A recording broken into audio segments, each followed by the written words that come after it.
البدع والأهواء، أهل البدع العقائدية وأهل البدع السياسية. نقول بيننا وبينكم السلف، بيننا وبينكم الكتب، كان فيقول البدع بيننا وبينكم. Bismillahirrahmanirrahim. Alhamdulillahirabbil alamin.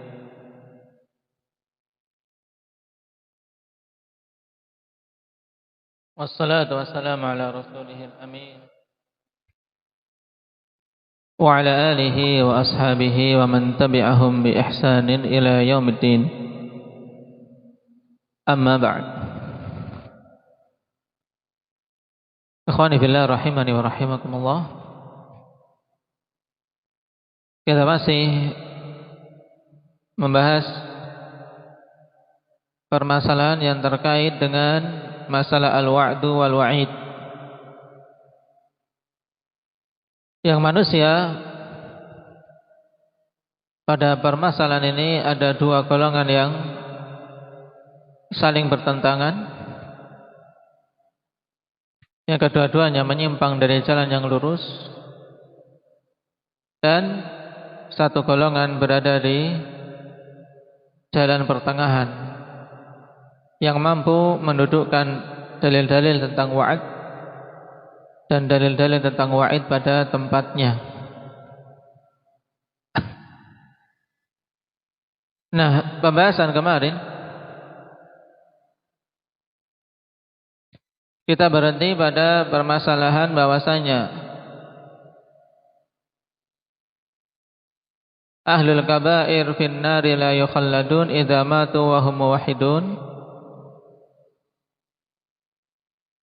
Ini nanti pada perkataan Tahawi akan dibahas lebih lanjut. Dan juga bahwasanya bid'ah yang kedudukannya tidak sampai kekafiran, maka hukumnya seperti dosa besar. Dari sisi pelakunya di dunia dihukumi sebagai muslim, dan di akhirat perkaranya tahtal masyiah.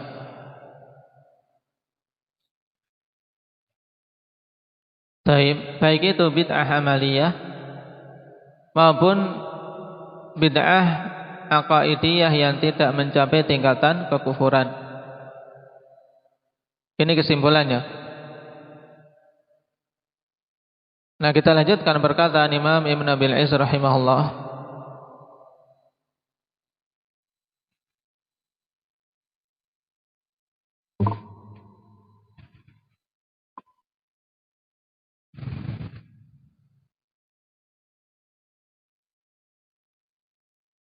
Setelah beliau mengatakan bahwasanya orang yang terjatuh dalam bid'ah, tidak kita katakan dia itu amalannya terhapus secara keseluruhan.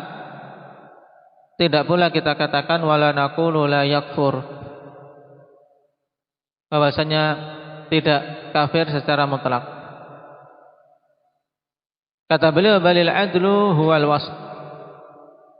wasat, bahkan yang adil itu adalah pertengahan. Apa itu? Nah, sekarang prinsip al-adl, sikap pertengahan dalam masalah ini bagaimana, akhwan? Wa huwa annal aqwal al-batilata al-mubtada'ata al-muharramata al-mutadamminata nafiya ma athbatahu ar-rasul sallallahu alaihi wasallam au itsbata ma nafah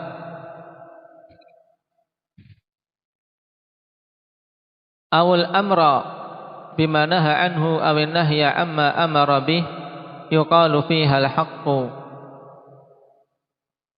wa yathbutu laha al-wa'idu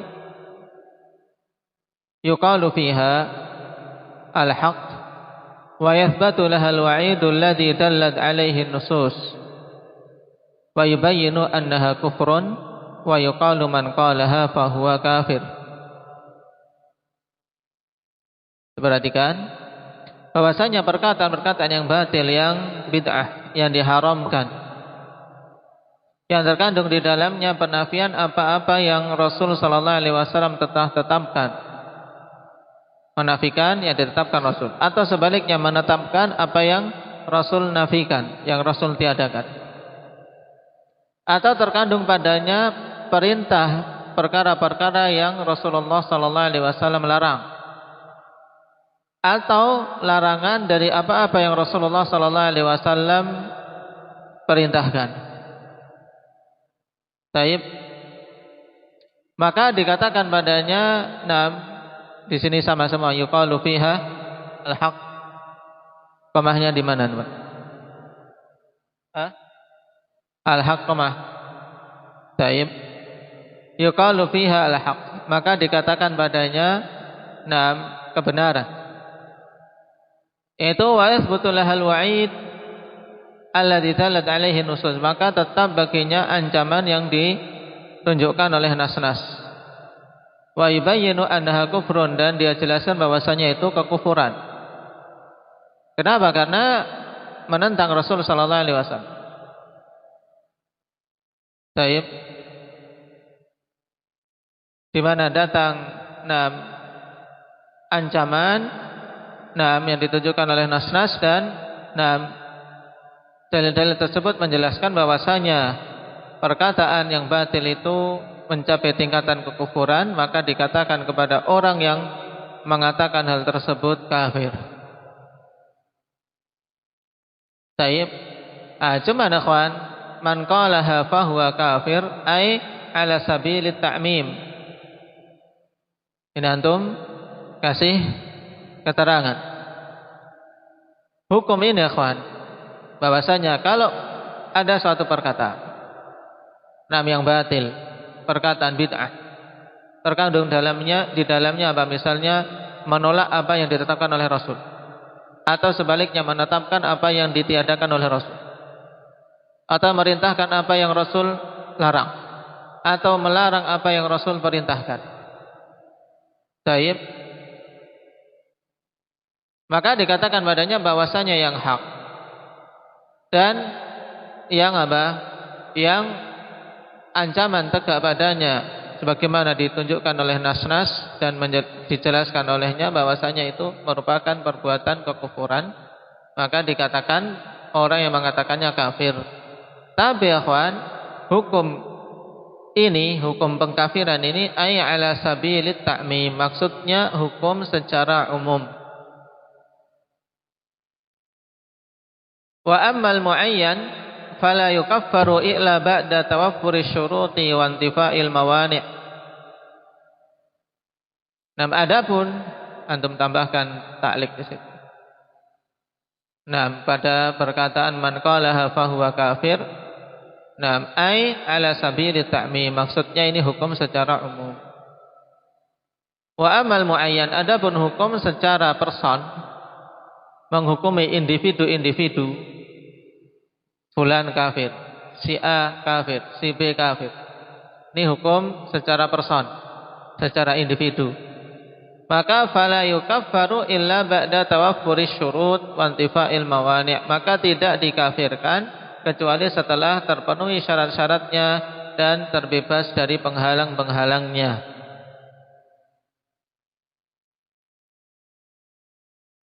Dan dalam pembahasan akidah biasanya menjadi penghalang ikhwan adalah takwil.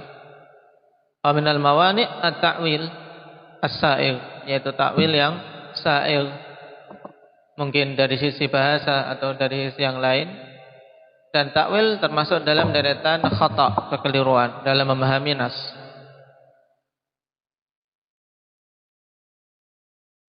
Taib wa nahwi dzalik, dan yang semisal itu. Jadi hukum kafir ini hukum secara umum. Adapun menerapkannya pada orang berorang, ini apa tadi? Harus setelah apa, Humam?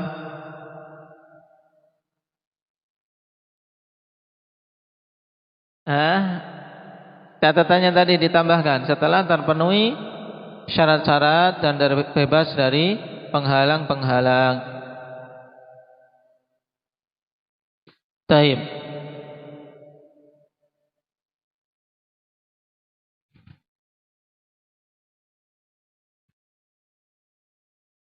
Kama yudhkaru minal wa'id fi dzulmi fi nafs wal amwali. Wa kama qad qala katsirun min ahli sunnati al-masyahir bi takfiri man qala bi khalqil Qur'an wa anna Allah la yura fil akhirah wa la ya'lamul asya'a qabla wuqu'iha. Sebagaimana pula disebutkan masuk dalam deretan wa'id pada masalah kedzaliman terhadap jiwa atau terhadap harta-harta. Sebagaimana pula telah dikatakan oleh sederetan banyak dari ahli sunnah yang masyhur tentang kafirnya orang yang menyatakan bahwasanya Al-Quran itu makhluk. Ini hukum secara umum. Bahwasanya mengatakan Al-Quran itu makhluk, kafir. Dan bahwasanya Allah Subhanahu wa taala tidak dilihat di hari kiamat. Atau meyakini bahwasanya Allah tidak mengetahui perkara-perkara sebelum terjadinya. Ini semuanya adalah keyakinan-keyakinan kufur. Keyakinan-keyakinan kufur. Yang meyakini itu kafir secara umum. Tapi kalau kemudian mau diterapkan pada orang per orang, maka tadi harus dicek terpenuhi syarat dan terbebas dari penghalang atau tidak. Wa an Abi Yusuf rahimahullahu taala annahu qala nadartu Abu Hanifah rahimahullah muddah hatta ittafaqa ra'yi wa ra'yah anna man qala bi khalqil Qur'ani fa huwa kafir. Kata Abu Yusuf yang beliau juga adalah ashab Abi Hanifah, termasuk dalam deretan pengikut juga sekaligus teman Abu Hanifah. Kata beliau, aku berdialog dengan Abu Hanifah muddatan, yaitu selama beberapa waktu, sampai sepakat pemikiranku dengan pemikirannya bahwasanya siapa saja yang mengatakan bahwasanya Al-Quran itu makhluk, maka dia kafir. Athar ini ikhwan hasan dikeluarkan oleh Ibnu Abi Hatim dalam kitab Al-Ulu. Dikatakan oleh Syalbani wa hadza sanadun jayyid. Jayyid, dia masuk kategori hasan tapi lebih tinggi dikit.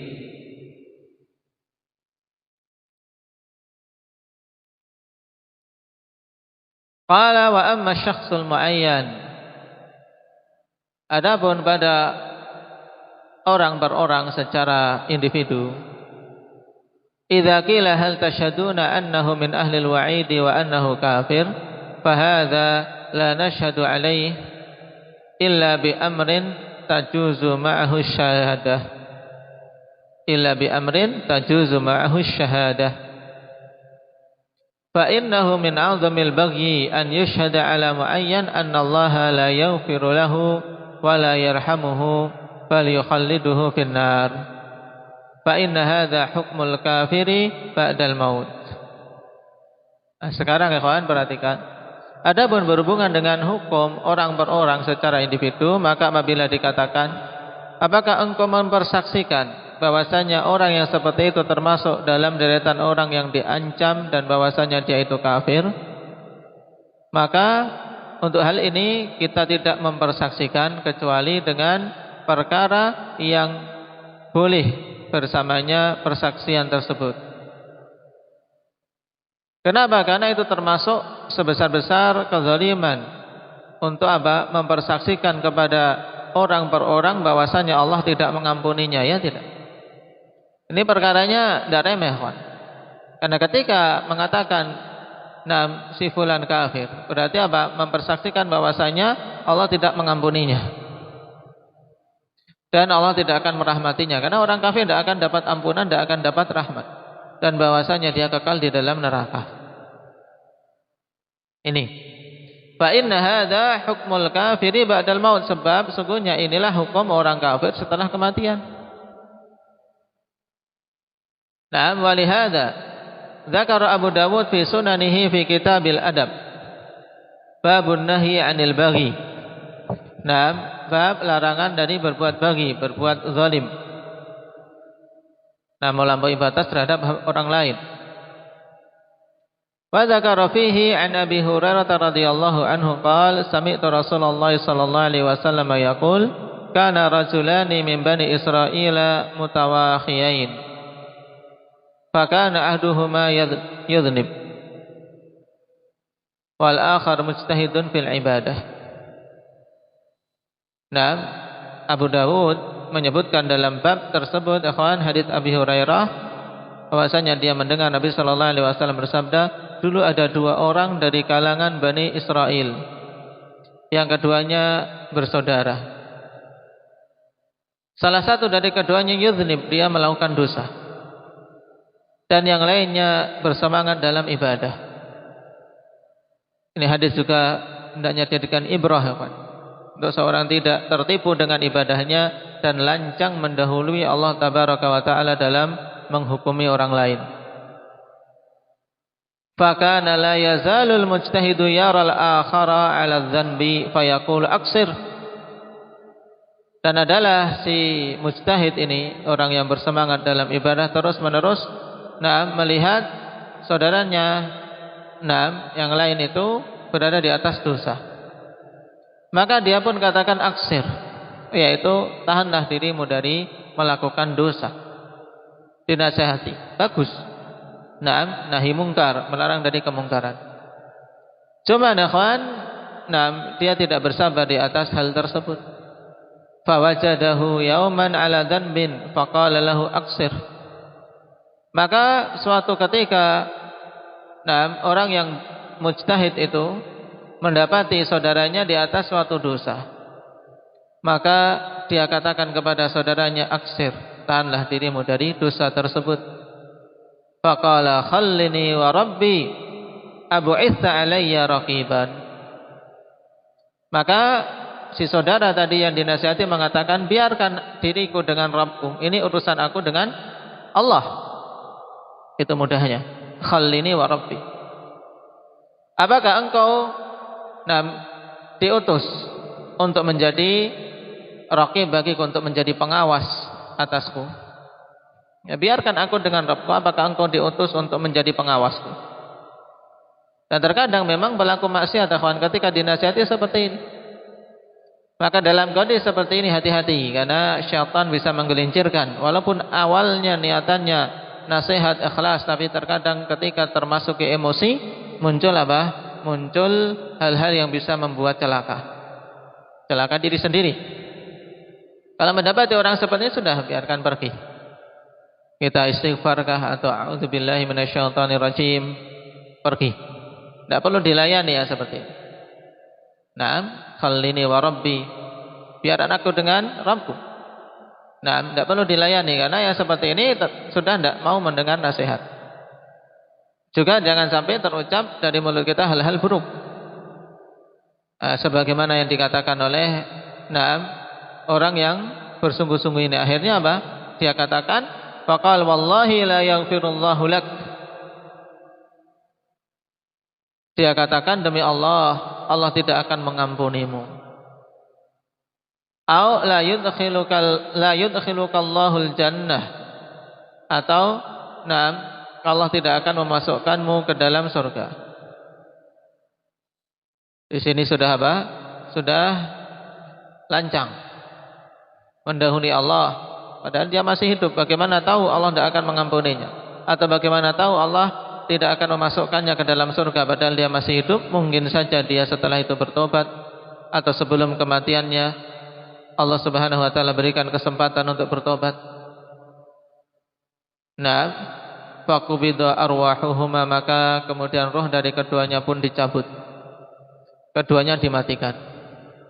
Fajtama'a 'inda rabbil alamin, maka keduanya pun berkumpul di sisi Allah Subhanahu wa taala untuk mendapatkan pengadilan.